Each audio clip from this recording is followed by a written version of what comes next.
Here's what people who haven't run their own business don't understand. That whatever you want personally, there's about 8 billion people who don't want that same thing. And I'm in the business to try and sell to 8 billion, not 8. Right. And so I understand the complaint to a certain extent. Here's why I did it. First off, Hey, so I'm not dead. Really just lazy. So with the quarantine stuff, you'd think I'd be recording a lot more videos. But no, but I'm just lazy. So here we are back again, like 4 months later. But whatever. Let's just dive back in with a short one. I want to talk about Todd McFarlane, and I've been sitting on this interview since February, since Toy Fair. Is Toy Fair in February? Anyway, he's kind of nuts in this video. what I'm saying is you can put Spider-Man and Hulk on the shelf. Those aren't the same scale. Well, I mean, they're not the same size. Right. Yeah. Right.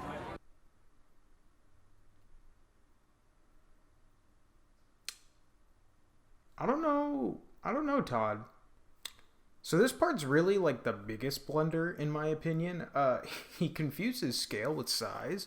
Yeah, these aren't the same size action figure, but they're not supposed to be. So like when I get a Spider-Man and a Hulk, I don't want them to be the same height because that's not how it is in the comic books. I want them to be scaled relatively to each other as they are in the comic books, I don't want a shelf of all the same size figures. And I feel like he thinks this is what people want. What I want is a 1/12 shrunk down version of comic books. That's what I want. And I give him a lot of flack, but personally, I'm fine with the 7-inch figures. But this is nuts. Number two, I've seen people have Batman and Superman collections. I've seen it on the shelf. They're like Superman freaks. And they've got like 900 different Supermans on the shelf. You seen that collection? Yeah. Everything from this size to this size. Somehow it doesn't affect them that they can buy from 1 inch to 15 inches and whatever else. That's with like a Superman shelf though. Like you would be fine. Like I've seen collections like this where somebody's like, "Hey, I really like Deadpool, Lamau XD," and they have like 50 different Deadpools on this one shelf, all of different sizes. That looks fine. But if I've got a Spider-Man and a Hulk, they need to be in scale with each other. Am I being too picky here? I don't feel like I am, Todd. From my perspective, from a consumer perspective, you're walking down the aisle and you go, oh my gosh, $20, $20, $20, $20, right? Again, that's kind of a fair point. I don't want to rag on him for this whole interview. I do think that the Hulk and Spider-Man comparison was dumb. But he has been in business for a long time, so clearly he's doing something right. But he's wrong. Yeah, you're just gonna. I see Azrael over there. I'm really excited about that. Yeah, if you like that stuff. Yeah. Whoa.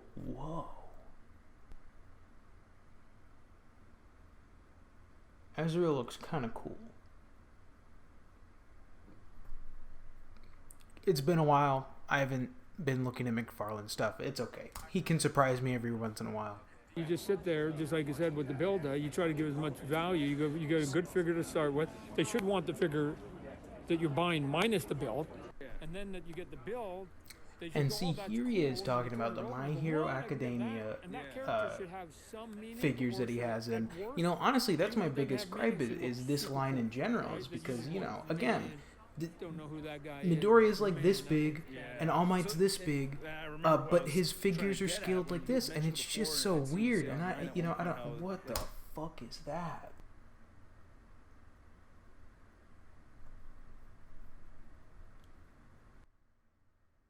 Unfortunately, I bought some Todd McFarlane toys. So that was it.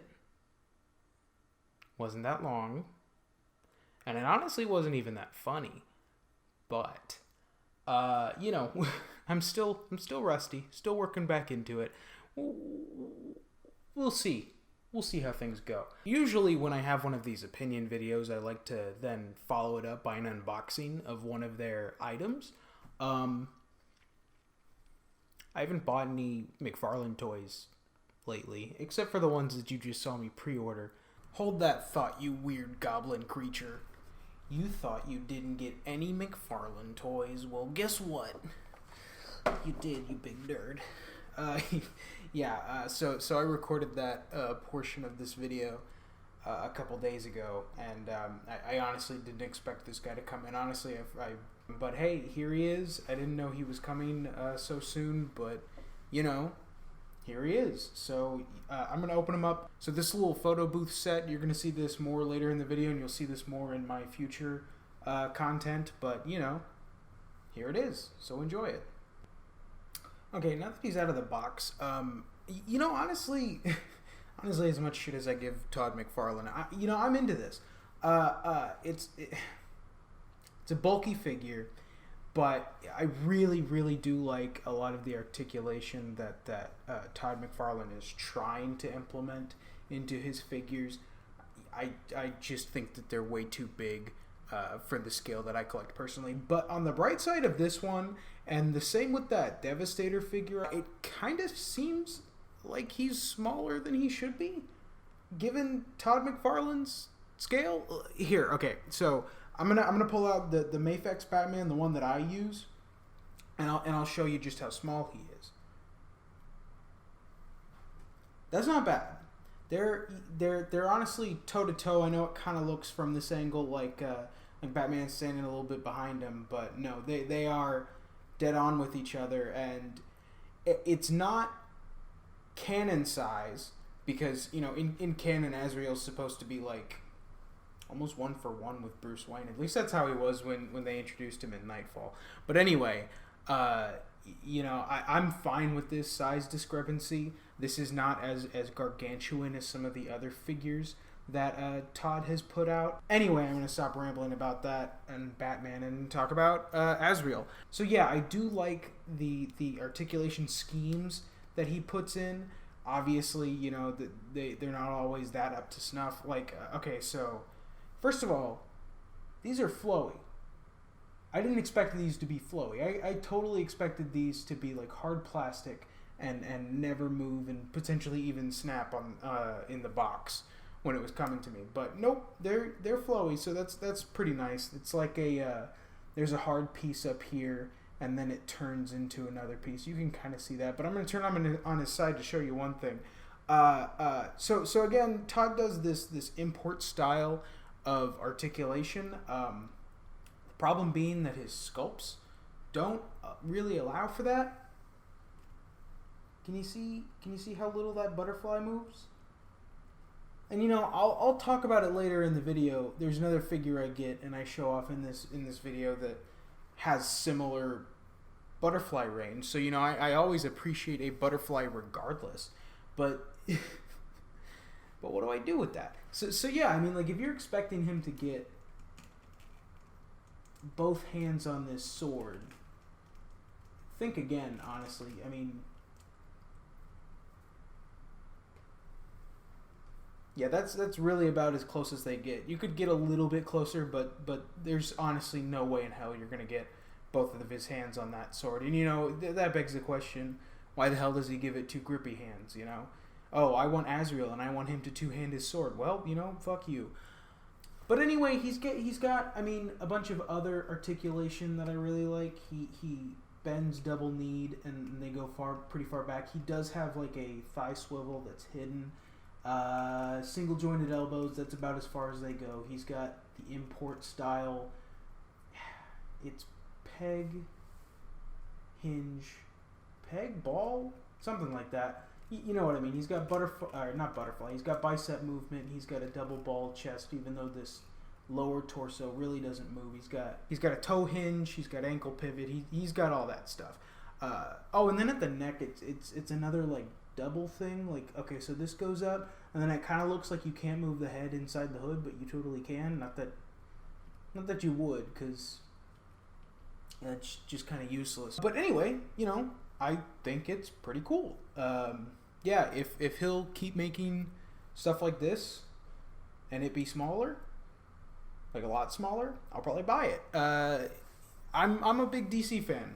I've probably said this numerous times on this channel, but yeah, I really like DC stuff. That's probably my favorite in terms of comic books. I mean, I know the only other option I have is Marvel, but DC is definitely my preferred of the two, and I have such a big DC display. I'm okay with him just standing in the back, just posing menacingly, because I don't expect him to get any other poses at all. I wonder if he can squat. No, he cannot. He really, this is the best I could get in some sort of squatting position. He cannot kneel. He can't squat. Whatever. But, overall pretty nice. I like all this soft plastic all over the place. Like, he's got it on the wings and he's got it everywhere. He's even got it on this little knife thing, which should not be soft at all, because now I've got to, heat that up. But, either way, pretty good. So I'll get it back to the rest of the video. So I have some other things that I've gotten in the last couple of days that I'm excited to open, and I'm gonna do them. It's not McFarlane stuff, so it makes no sense in the context of that short little rant that you just heard. But so anyway, I got this, and I got this, and I got this. And this one won't even fit in the... Yeah, well, sure. Okay. These are all the things that I got. And I'm probably muffled now because they're blocking the mic. So, you know the drill. First up is the GMK Godzilla from NECA. You'll know how I feel about NECA. Unfortunately, I'm kind of a fan. Even though they make huge stuff. But it's like... These figures are like $25, and they're pretty well done. I couldn't get this thing on without... I'm gonna have to go heat it up, and I'm not pausing this video that long to go do that, so I'm not. So you're just gonna have to pretend like his tail's on, and it's definitely not. I don't really have any other NECA Godzillas. I used to, and then I sold them because, frankly, they weren't that great. But I do have the Monster Arts Godzilla 2000, and I love this thing because Godzilla 2000 is my favorite Godzilla design. It's the first one that I ever watched. It's not the best movie, not by a long shot. It's not Godzilla versus Destroyer. But yeah, so this is really the only thing that I have to compare him to, and obviously this one's better. It's not even a question. I'm about to say a bad though. I kind of like it. And not only do I like it, I kind of... I kind of think if I'm going to buy more Godzilla figures, they're mostly going to be NECAs and not Monster Arts. Obviously, Monster Arts are better. It's not even a question to me. But, for $20, this cost me $120. Yes, this one's better, but it's also way more expensive. And if that's the kind of price I have to pay to get a bunch of these figures that I want, I'm just going to pay $20. Now, granted, NECA does not have the license to do anyone but Godzilla, unfortunately, even though they did Mothra and Rodan. But those don't count. Those were topical. I don't think they're going to go back and do classic Mothra and classic Rodan.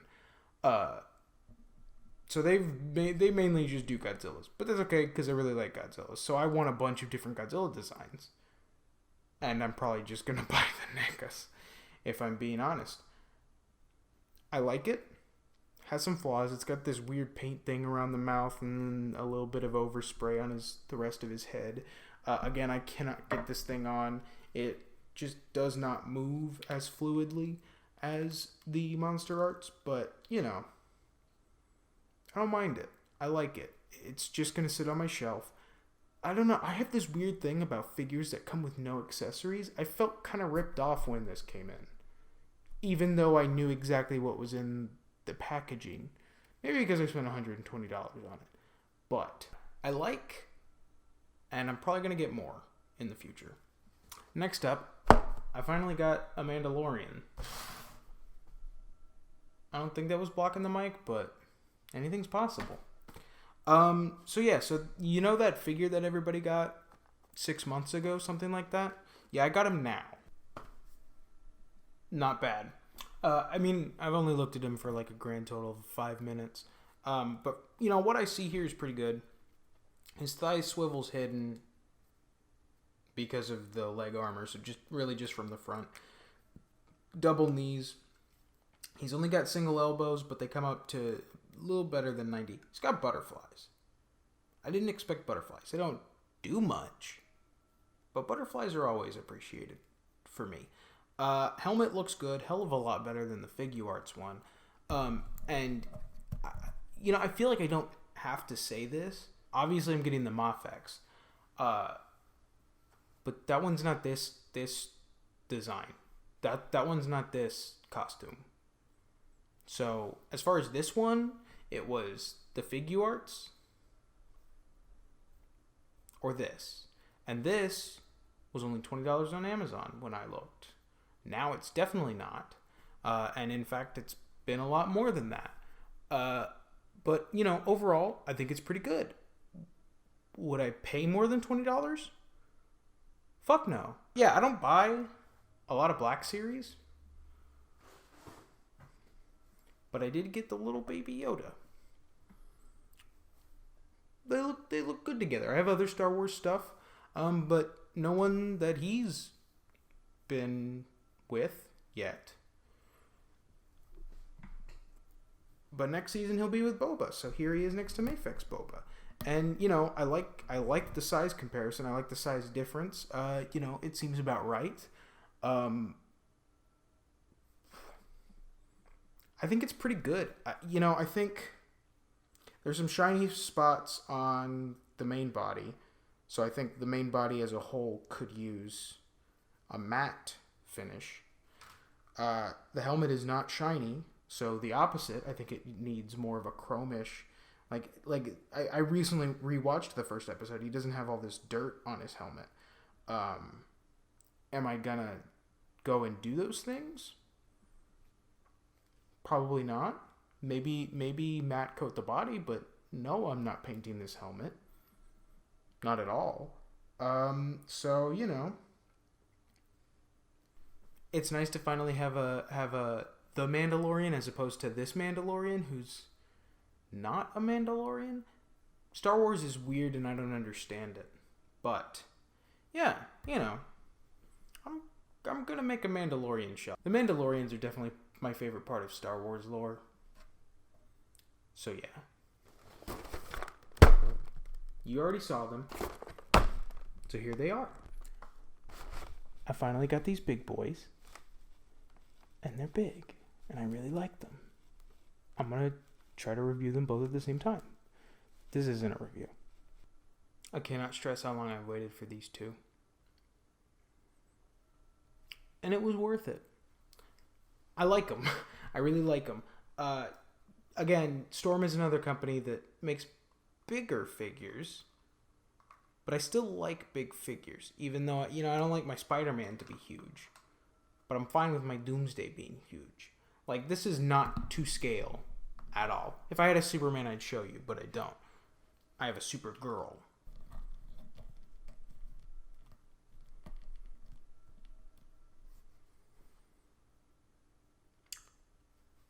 As far as the scale that I collect for DC, these are way too big. But I like it. I like them being huge. I like them being these big beefy guys. Lobo's a little bit better. I don't think that he's oversized. The Superman that I'm gonna be getting, the Mafex, probably like that big around there on him. I'm fine with that size difference. Same with Doomsday. Doomsday looks great when he's huge. He's big, and they're some beefy boys with wide birthing hips. It's weird. These two recently came out, and then so did the Dark Side. I'm not getting the Dark Side because I already got a Dark Side, and I prefer this size one. The other Dark Side's like that big, and that's too much for me.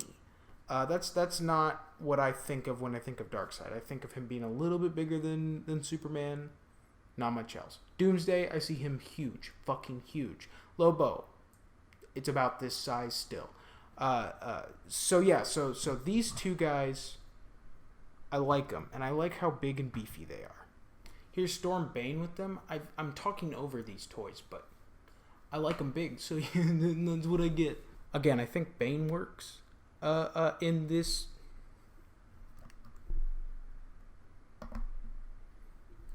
scale, these guys are ideal size for me in terms of wildly inaccurate and unattainable size differences that can only come from comic books. Here's a DC Collectibles Direct Lex Luthor. I honestly don't remember what line this was from, but I like this Lex. He's got some good stuff, and I think he's a good size amongst the three. I mean, obviously, this dude's in a suit of armor, so he doesn't need to be like Superman size, but he works. Only problem that I really have with either of these is this head on Doomsday. It's not very good. I think it's fine. It's exactly what the model from the game is. Problem is, I don't like the model from the game.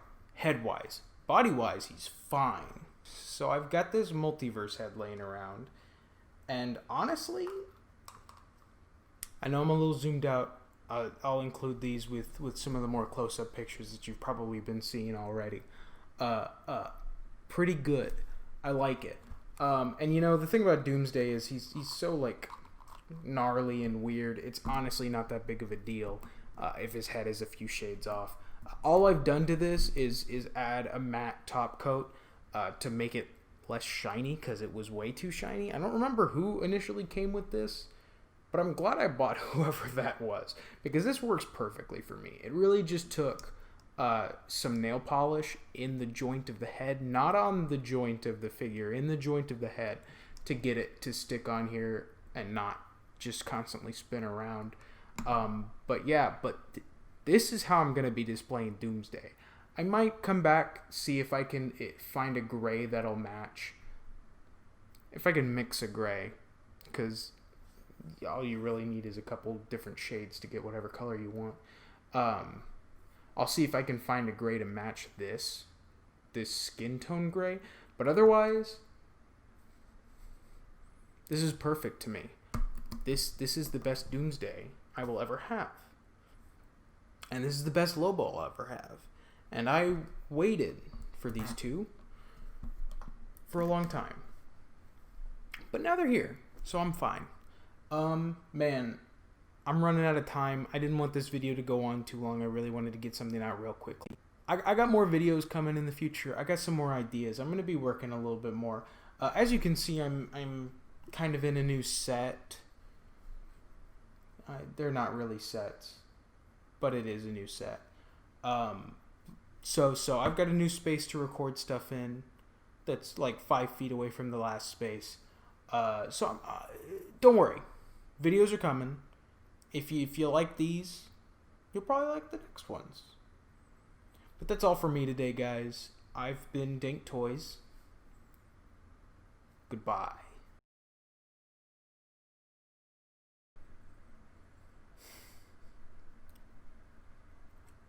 I remember there being a lot more to rip on him for this video for.